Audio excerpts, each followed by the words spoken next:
The Heart of Art, scoping the Brazos Valley for the best artists and bringing them to your radio.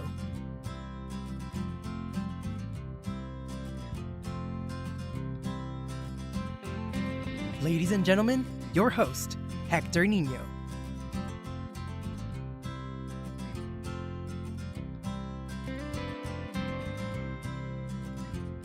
Hello, good evening everyone, and welcome back to the KMU Studios. My name is Hector Nino, and you're listening to The Heart of Art. Alright, so for today's art announcements, I have the theater company is actually presenting Stephen Sondheim's The Frogs, which is a loosely based on a comedy written in 405 BCE by Aristophanes. This will be their last weekend presenting this play, and it will be this Friday to Sunday, 7 p.m. on Friday and Saturday, and 2 p.m. on Saturday and Sunday. If you would like to get some tickets, you can go to their website at theatercompany.com, and I do recommend that you go get them through the website because they usually sell out on the day of. And we also have the Arts Council of the Brazos Valley will be hosting Mike Durkin, who will be sharing... We'll be hosting a sharing circle around Aggie athletics, football, tailgating, traditions, and the impact on the Brazos Valley that these have had. And this will all be a collaborative effort to contribute to the writing of Sports Play, which is actually a performance being made possible by the Academy of Visual and Performing Arts. And this will take place later on in April, but right now they're asking for people to come and share their stories about Aggie athletics and contribute to the writing of this play. So if this might be of interest to you, make sure to go check that out in the Arts Council of Brazos Valley. All right, now for our guest today, we have Dr. Waren, and he's currently an instructional associate professor here at Texas A&M University and under the Department of Sociology.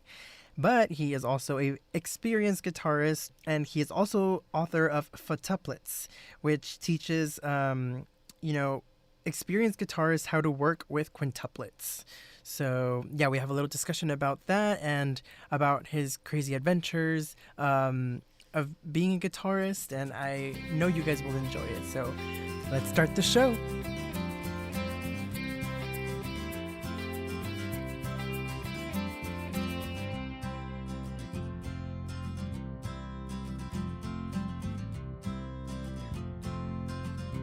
Hello and welcome everyone to the KMU Studios. My name is Hector Nino and you're listening to The Heart of Art.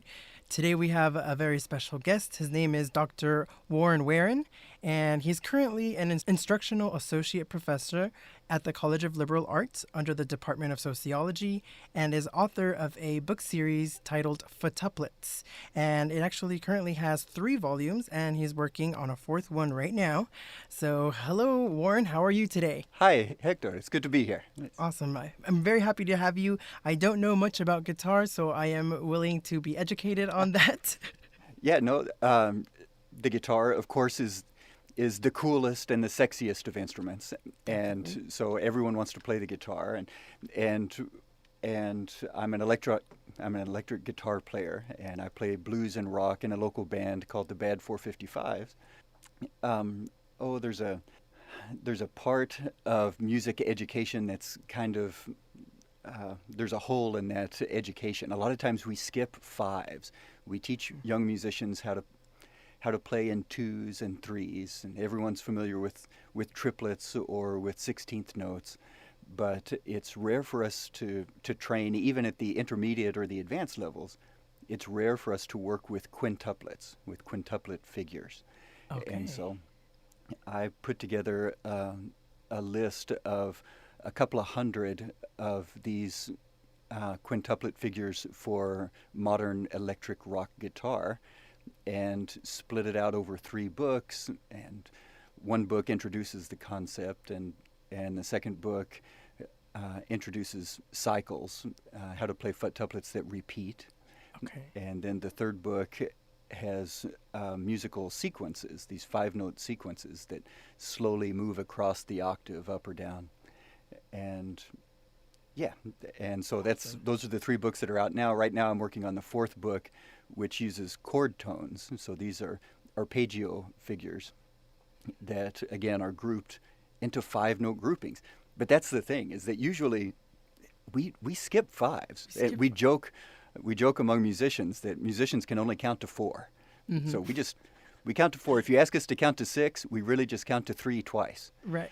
So we skip fives, and fives, we skip fives for a reason, and the reason is that it's an odd number. Like triplets, it's not symmetrical. It doesn't just fall together well, Right. and so it takes a little bit of extra practice.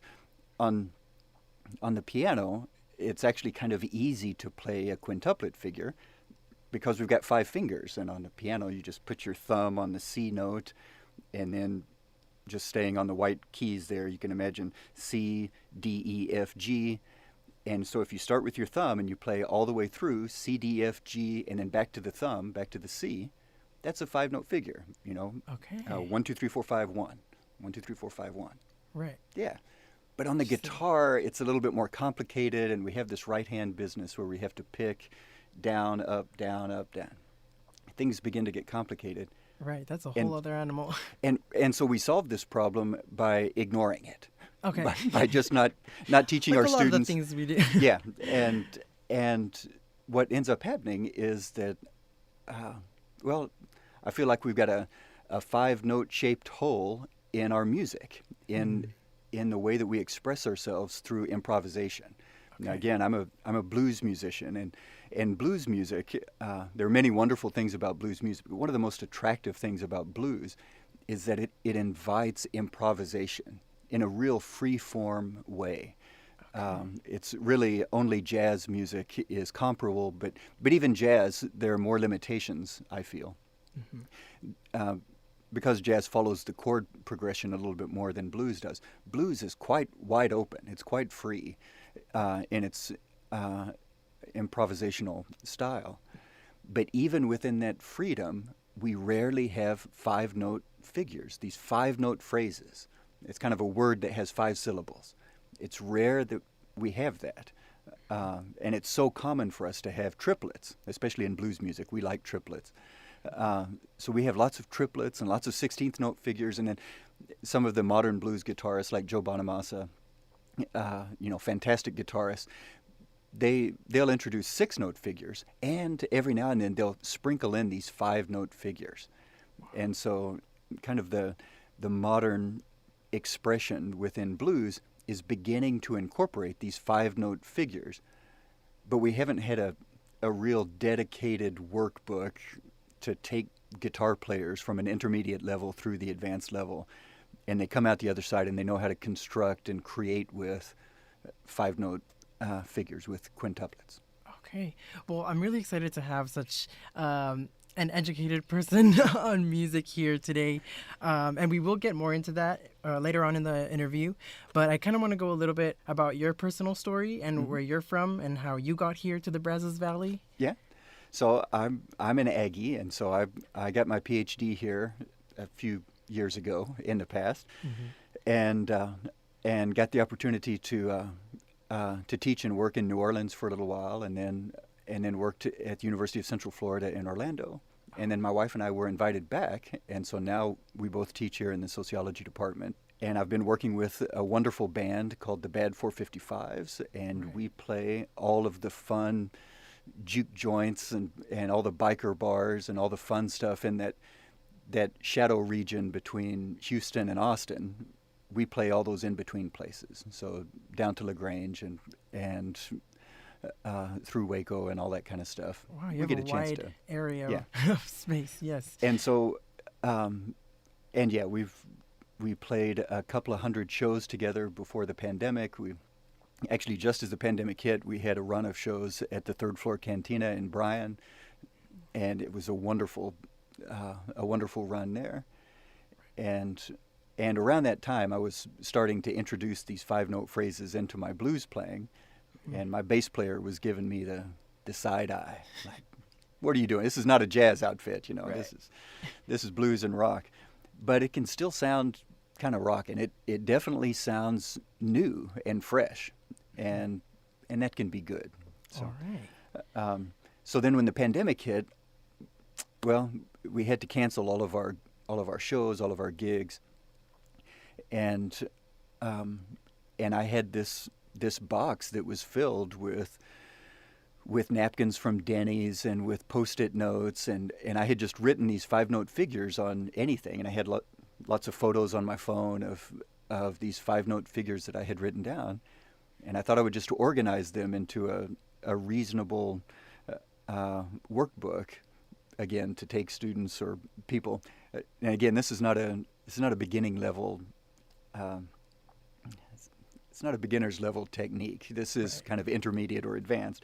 But we all still need to learn, and wherever we are, we need to grow from there, and to be able to take the intermediate student and introduce this 5-note concept. So then I wrote the first book, and what I learned very quickly is that in the 21st century, nobody learns guitar from a book. I'm such an old man. Only old people learn from books. And so I put the book on Amazon, and everybody's like, we need videos. You got to make the videos. Mm-hmm. So I spent the last 18 months of the pandemic recording about 300 videos to illustrate each example in the 3 books at slow, medium, and fast speed. And as an academic, I'm more of a book writer than I am a video production specialist, but everybody has to learn something. So the videos are completed and are now available. And so actually for people who buy this series of books through the Kindle or through the Amazon e-reader, the videos are embedded in the e-reader, so it's right there as you're reading it. So I think that's attractive and cool. Definitely. But also, lots of people just like to get a copy of the book and find the videos and play along with it and try to match it. And then the whole purpose of this is to give the student more tools for improvisation. Right. And so I really encourage people to take these ideas and to take it into a new key, or to make a little permutation of it, change a little bit, and make it your own, and play it back better than it was. Yeah, that's awesome that you're encouraging people to, do more with what they have from what they can receive from you. Yeah. When did you start playing guitar? Were you introduced to it? Yeah, I started when I was 16 years old, on my 16th birthday. Wow. I signed up for guitar lessons, and I was real worried that I wouldn't be any good at it. So I swore my sister to secrecy. My sister is not a good secret keeper, but I swore her to secrecy. They never are. And, yeah. And so, but we would drive over to the next town every Friday, and I would take guitar lessons. And even my best friends in high school didn't know about this. Nobody knew except my sister. And I did this for 6 months, and by accident, my first guitar teacher was one of the best blues and rock guitarists in the region, in Arkansas, Oklahoma, Texas, Louisiana. He's a real regional talent named Gary Hutchison in Fort Smith, Arkansas.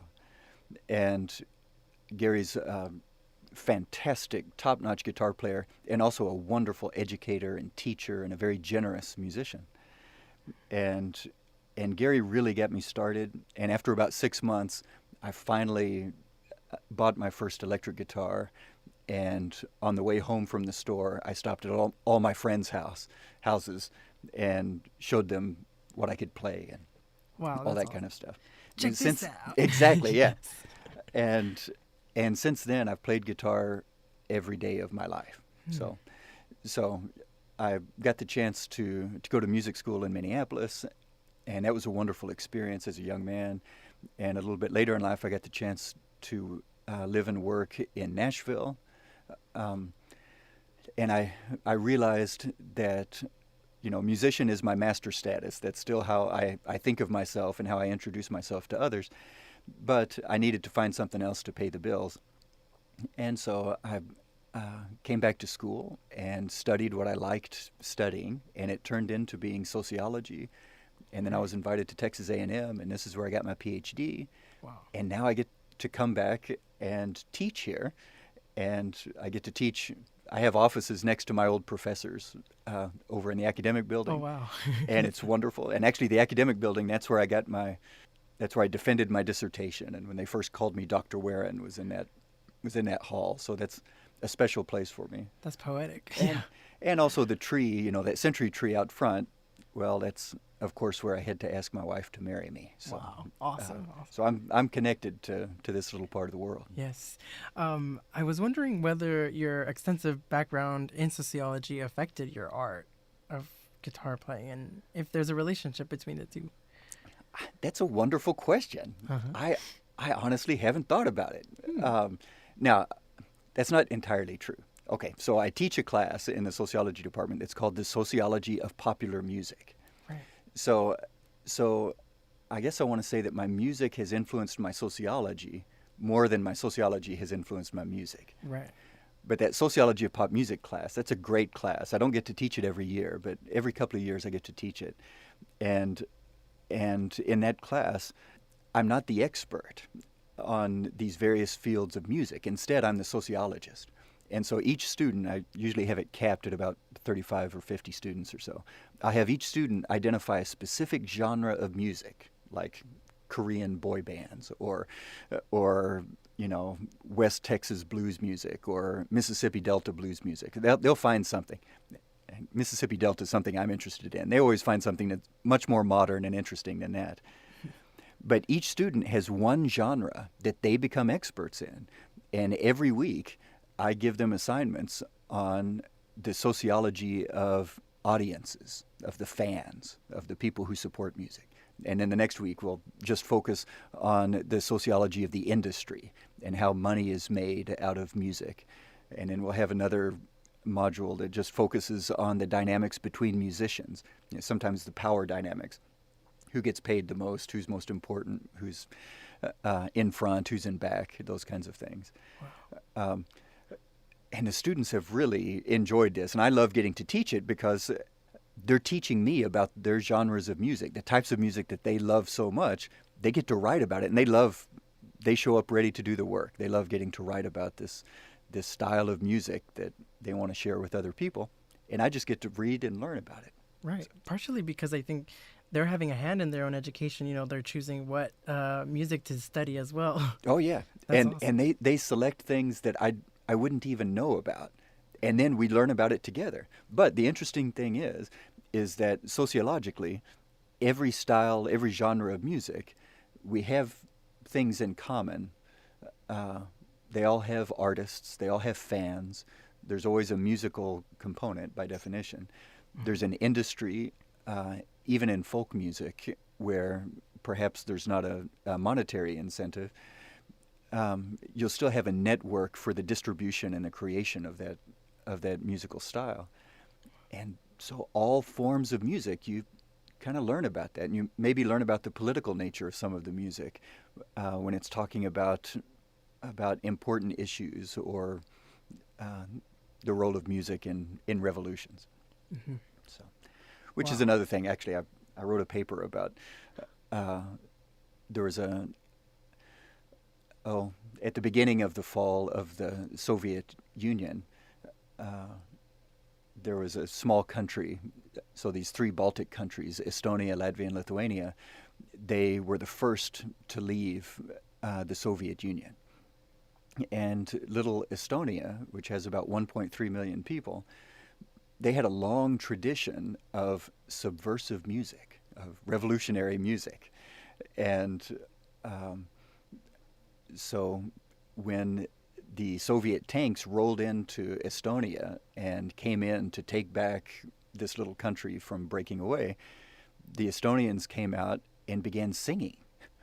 And young and old, the babushkas, the old women, and the young kids, they all came out and would sing these songs that they'd been singing for the last 150 years during the Soviet occupation. They began to sing about their independence, and it's singing in their language. And so, thankfully, the revolution was a bloodless revolution. So no one was killed or injured. And the Estonians call it the singing revolution. And so I got a chance to do some research on that. Okay, that's awesome. I definitely see how music has impacted your work in sociology Yeah, specifically. yeah. Now that you mention it, Hector, yes. Definitely. So, I mean, I see that you've been all over the world as Mhm. well because of music, like Bolivia, Israel, New Zealand. Do you have any like, things you've learned traveling the world, or any, funny experiences? Oh gosh, yeah. No, my uh, and actually in the Futtuplets books, um, what I end up doing. So the first Futtuplet book is kind of a music theory book. So you have to have that to understand how to count to five. Right. But the second and the third books, it's a little bit like a catalog or an old-fashioned phone book. It's just a whole bunch of musical exercises. So after a while, it to me it might get a little bit boring. So I sprinkle little stories in between the Futtuplets. So I have a Futtuplet figure number 39, and then I talk a little bit about, I don't remember what number 39 was off the top of my head, but It's cool. I, We're not holding you to yeah, that. but I get a chance to share a little bit about my experiences. Hmm. And in the third book, actually, I have some photographs of the tour that we took just as the Soviet Union was beginning to fall. So I was a very young man at the time, and I got invited to be a part of a tour that went from uh, really from Poland to Siberia. So it was all the way across Russia. Whoa. And at that point, the Soviet Union was still a thing, but it was beginning to weaken. And and actually, I turned 20 years old in Kiev, and uh, a big Russian wrestler, Ukrainian wrestler, picked me up and threw me into the air 20 times in a row Wow. for my birthday. And one of the stories I tell in the book is, well, a repeating story about that time in my life was just the wonderful hospitality of that that our group found from the people from the Ukraine and from Russia. Uh, these people were so deeply hospitable to us. They were so welcoming. Uh, I'm I'm a Southern boy. I'm from the South. My mama taught me to say yes, sir, and ma'am, and I hold the door open for people. And I mean, this is part of my training, and I kind of like to think that Southerners are hospitable. You know, we like to say thank you and please and welcome and smile. Right. Yeah. Southern And hospitality. Yeah. right, yeah, and of course the Russians, the smiling part, there's not so much smiling. No. They have a different approach to smiling, which I'm still Mm. not familiar or comfortable with. But uh, but their sense of hospitality was humbling to me. Uh, One of the stories that I mention in the book, we went to an older woman's house for dinner, and at the end of the dinner, I commented on this wonderful painting, an impressionist style painting that was on the wall. And she told me that her daughter had made this painting in art school when they were studying the Impressionists. And then she took the painting off the wall and gave it to me. Wow. And I turned to my Ukrainian translator and said, "I cannot take this. There's no way that I'm walking out of here with this painting." And the translator, she refused to translate my no. She Hmm. refused to say it, and she said, "It will insult this woman. You have to take this. This is her gift to you." And wow, I'm just blown away. Yeah. And there are other stories like that as well. That uh, this deep sense of connection and giving, and of course it breaks my heart to see that part of the world in such turmoil right now. Yeah. My experience as a young man was that Kiev and Lvov, these were beautiful places, beautiful places. Uh, yeah. Yeah. In Kiev, when I was there, the women always had flowers. And we had a couple of young women in our band, and when we would be out walking the streets, people would come up and give them flowers. And even older women would come up and say, "You're so beautiful. You should have a flower. Don't just walk around. You should have a flower with you." Wow. So there were always flowers. Um, yeah, it's a wonderful memories, and I hope that peace returns to that part of the world soon. Yeah. We're definitely sending our thoughts and prayers that way because I know they're going to be needing people to be hospitable to them as well. Yeah. Yeah. Yes. I had a question about, you've been very invested in both your artistic world with your academic world. How do you balance the two so well? That's another good question. Yeah. I'm not sure. I think an important part of that is the support of my wife. She sees that I'm two very interesting people, and so she supports me as an academic, and she also supports me very much as a musician. Awesome. She herself is not a musician, but she knows that it's important to me, and that makes all the difference. Yeah. So, Having that support is everything, mhm. definitely. Do you have any future projects that you'd like to be a part of or that are already in the timeline? Um, I'm recording some original music now, Awesome. and I'm working with a young songwriter here in town, and Okay. also my band, the Bad 455s. We're starting to get up and running, and we'll have our first show back on April 24th, on Sunday, April 24th. It's a fundraiser for the other community radio station in town for Awesome. KEOS. Okay. And where's that going to be at? And I don't know. Okay. So I just know that the 24th, and we're rehearsing for it, and Okay. so we'll be Yes. there. We'll make sure people encouraged to go and see that. Yeah. All right. Well, to finish up here, I kind of wanted to end with a quote that you have from your Amazon page. All the while making sure that Futtuplets are cool, not intellectual, dangerous, not pretentious, rock and roll, not homework. I love that. I think that catches your essence so well. Yeah, but thank you so much. Thank you. I appreciate it. Thank you for stopping by. Thank you, Hector. All right, well, now to end the show, I will leave you with a piece by Dr. Waren, and this one's titled I Don't Want to Know. And you can hear his teachings about quintuplets being heard through this piece. So I hope you enjoy. Thank you so much to everyone listening. Thank you so much for supporting the show. And make sure to tune in next week for another part of The Heart of Art. Thank you so much.